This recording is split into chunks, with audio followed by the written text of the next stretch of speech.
तोता अपनी जगह पर थोड़ा इतराया, जैसे उसे अपने महत्व का एहसास हो रहा हो। उसने अपने पंख झाड़ते हुए गहरी आवाज में कहना शुरू किया, सुनो, यह कहानी तुम्हारे लिए है।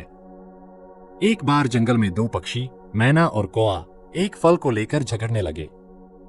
मैना कहती थी, यह फल मीठा है। कौआ कहता था, यह फल खट्टा है।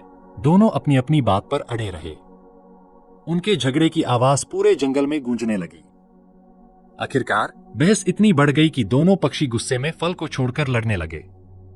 इसी बीच वह फल जमीन पर गिर गया। वहां से गुजर रही एक गिलहरी ने वह फल उठा लिया।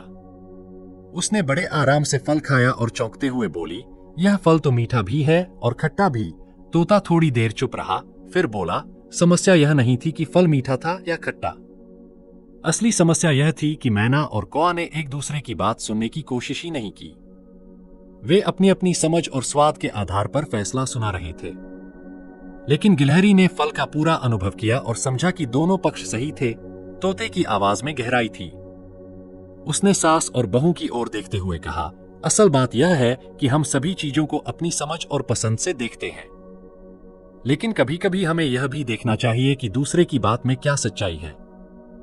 हर कोई अपनी जगह सही हो सकता है, बस नजरिए का फर्क होता है। सरोज और रमा एक दूसरे की ओर देखने लगी। थोड़ी देर के लिए उनके चेहरे पर सोच का भाव था। सरोज ने हल्की आवाज में कहा, शायद यह तोता सही कह रहा है। मुझे भी रमा की पसंद को समझने की कोशिश करनी चाहिए। रमा ने तुरंत जवाब दिया, और मुझे भी मांझी की आदतों और स्वास्थ्य की परवाह करनी चाहिए। तोता मुस्कुरा उठा, जैसे वह विजयी हो गया हो।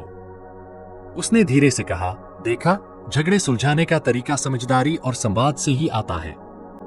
अब चाय पीने का मजा लो, चाहे वह मीठी हो या कम मीठी। हवेली में पहली बार सास और बहू ने मुस्कान के साथ चाय पी, और उस दिन के बाद तोते की बातों को उन्होंने हल्के में लेना बंद कर दिया।